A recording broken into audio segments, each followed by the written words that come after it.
normalement, pour résoudre cette équation, ax plus b, voilà, ax plus b, voilà, plus b égale à 0. Là, je vais écrire en majuscule pour que le Word arrête de me fatiguer. Égale à 0. Donc, ceci implique tout de suite que nous avons quoi?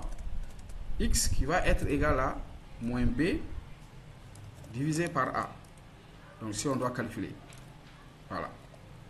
Donc, si on doit le calculer à la main, on va faire ça. Donc, ça veut dire que les informations que nous allons manipuler, c'est le a, le b. Et l'information que nous allons chercher, c'est le x. Maintenant, parmi ces données, nous allons éclater ces données en deux catégories. On va dire que A et B sont des données en entrée. Voilà, c'est des données d'entrée. Ça veut dire que c'est des données que nous devrons fournir, que l'utilisateur doit fournir au programme. Donc, quand le programme va s'exécuter, donc c'est les données que l'utilisateur va fournir. Et le X est une donnée de sortie. C'est une donnée de sortie. Ça voudrait dire que c'est le programme qui va nous calculer, qui va nous trouver cette information. Donc, pour que le programme fasse son travail, nous, on va lui donner ces deux informations. Et le programme lui-même, il va nous calculer le X.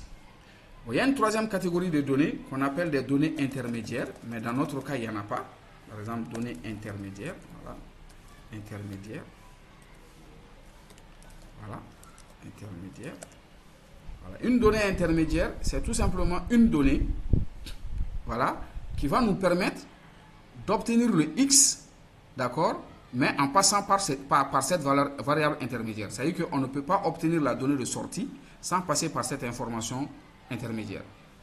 Exemple, si je dois calculer le prix total, toute taxe comprise d'une vente, il me faut forcément calculer l'hors taxe d'abord avant de calculer le TTC. Donc, si j'ai la quantité, le prix unitaire, donc comme variable intermédiaire, je vais avoir le montant hors taxe et comme variable de sortie, on va avoir le TTC. Bon, ici, comme j'ai dit, il n'y a pas d'exemple de variable intermédiaire, mais ça existe. Voilà. Maintenant, en plus des données d'entrée et de sortie aussi, quand on détermine une information que le programme doit manipuler, en plus de son nom, on va préciser le type. On va dire que A, ce sera une information de type entière. Voilà. Entière. C'est sous forme d'entier, il n'y a pas de virgule. Et que B aussi est une information de type entière. Donc, bon, je n'ai pas nommé entière comme ça. C'est que dans le domaine de la programmation, nous avons ce qu'on appelle les types de base et les types composés. D'accord? Je vais mettre un petit commentaire en bas ici. Voilà, commentaire. Voilà. Maintenant, comme type de base, voilà, comme type de base,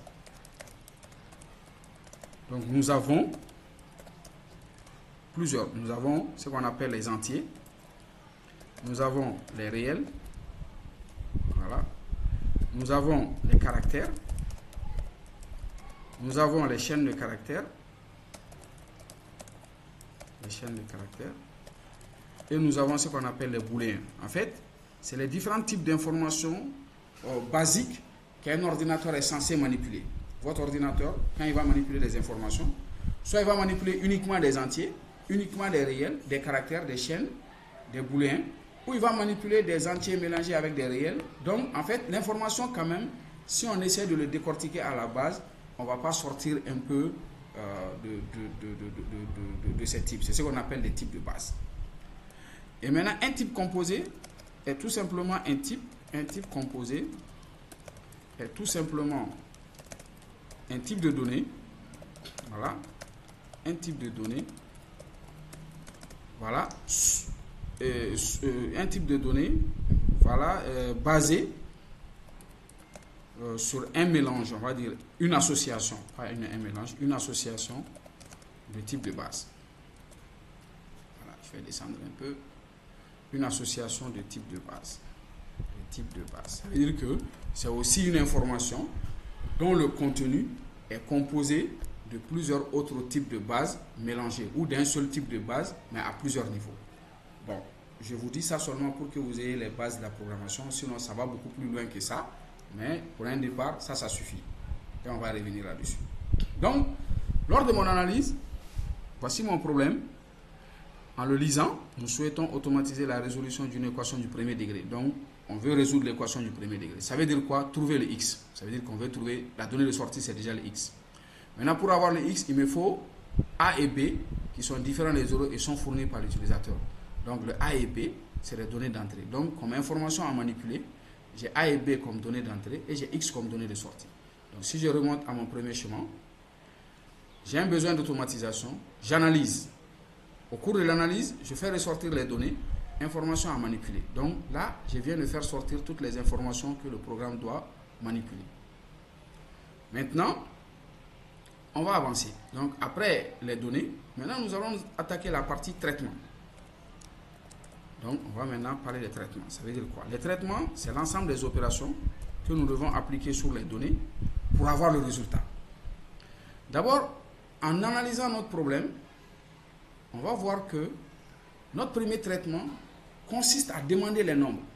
On dit nous souhaitons automatiser la résolution d'une équation du premier degré de la forme ax plus b égale à 0 avec a et b différents des 0 et ils sont fournis par l'utilisateur. Donc on va demander à l'utilisateur de nous fournir le a et b. Ça c'est une première opération. Donc traitement 1, on va dire demander, je vais par exemple demander a, exemple.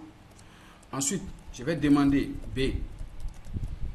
Ensuite, une fois que j'ai demandé A et j'ai demandé B, j'ai les informations. Troisième opération, ça va être quoi? J'ai le A, j'ai le B. Donc, je vais tout simplement calculer le X à travers cette formule, B moins A. Donc là, on va dire, troisième opération, ce serait calculer X.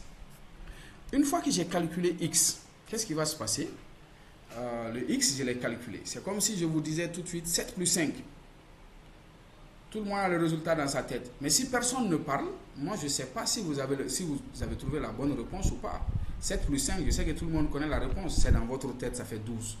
Mais si vous n'ouvrez pas la bouche pour me communiquer le résultat, on ne peut pas savoir. Maintenant, l'ordinateur aussi, quand il va calculer le X, l'information se trouve dans la mémoire de l'ordinateur. Donc, il doit vous le communiquer. Et pour communiquer, vous communiquez avec votre ordinateur à travers son écran. Donc, il va l'afficher. Donc, on va tout simplement dire afficher X. Il va afficher X sur l'écran. Donc, en gros, voici les traitements que je dois réaliser pour pouvoir arriver à la résolution de mon équation secondaire. Donc, un résumé de l'analyse. Maintenant, l'analyse m'a permis de savoir que j'aurais besoin de 3 données, parmi lesquelles j'ai 2 d'entrée et 1 de sortie. Et l'analyse m'a permis aussi de savoir que, comme traitement, je dois d'abord demander à l'utilisateur A, l'ordinateur va me demander A, l'ordinateur va demander B, après l'ordinateur va calculer le X, ensuite l'ordinateur va afficher le X. Donc c'est pour cela que dans les petites classes, on vous dit qu'un algorithme, c'est la décomposition d'un problème en un ensemble d'opérations élémentaires en vue d'obtenir un résultat attendu.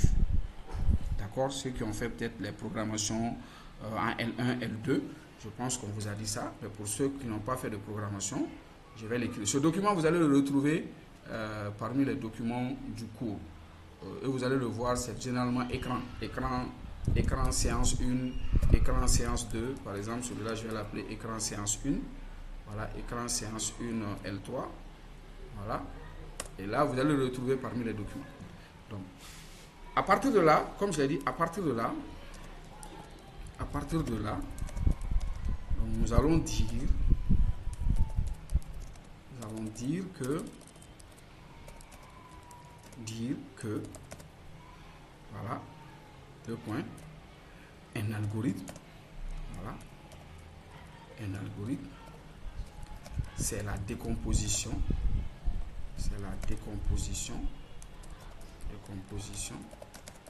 d'un problème, voilà, ou d'un problème ou d'un besoin. Bon, problème souvent, problème là, ça peut apporter confusion. On va dire d'un problème ou d'un besoin, parce que généralement c'est des besoins utilisateurs. Voilà, d'un besoin, voilà, d'un problème ou d'un besoin, voilà, en un ensemble d'opérations élémentaires.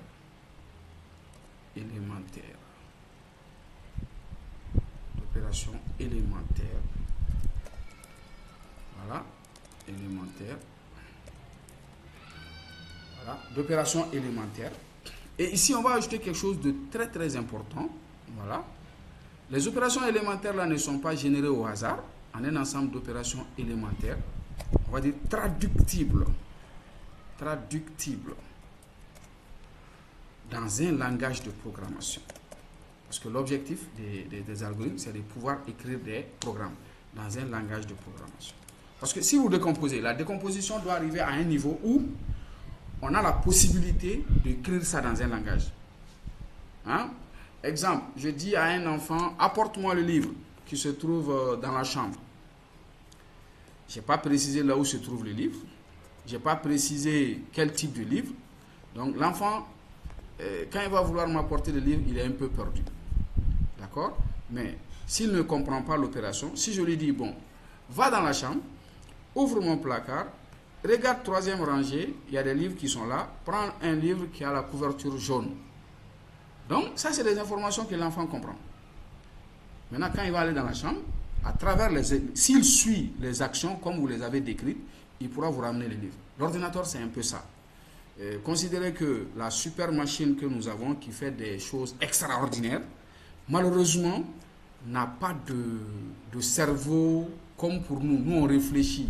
À partir des bribes d'informations, nous pouvons constituer d'autres informations. Voilà, nous pouvons prendre une information apprise il y a 1 an avec une autre information apprise aujourd'hui, les combiner et générer un traitement. La machine n'est pas capable de faire ça. Notre ordinateur est capable d'exécuter des opérations, voilà, comme on lui donne, mais ce n'est pas toutes les opérations aussi. Et il est capable aussi d'exécuter beaucoup d'opérations en une fraction de seconde que nous, on ne peut pas faire. Il est plus rapide que nous quand même, mais il n'est pas plus intelligent. Voilà. Donc maintenant, les opérations, c'est-à-dire que la décomposition doit arriver à un niveau où on a la possibilité de traduire ces actions dans un langage de programmation. Et généralement, tous les langages de programmation sont basés sur les mêmes notions. Si vous voulez apprendre un langage de programmation, c'est toujours les mêmes éléments que vous allez apprendre. Et ces éléments ne sont rien d'autre que les éléments algorithmiques. C'est-à-dire que la décomposition d'un problème en un algorithme s'arrête à un niveau. C'est-à-dire que les niveaux de segmentation d'un algorithme sont des actions qu'on peut traduire dans n'importe quel langage de programmation. Une action algorithmique, on va trouver par exemple que dans un langage A, une seule opération algorithmique peut être écrite sous forme de 2 lignes, mais dans un autre langage, on l'écrit en une seule ligne. D'ailleurs, on va le voir tout de suite. Même dans notre problème, on va voir que demander A, en langage C, ça prend 2 lignes. En Python, ça prend une seule ligne. D'accord? C'est pour dire que le niveau de segmentation algorithmique est un niveau universel. Donc l'algorithme est universel. Et aucun ordinateur ne comprend l'algorithme.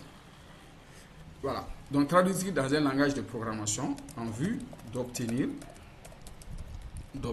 un résultat attendu.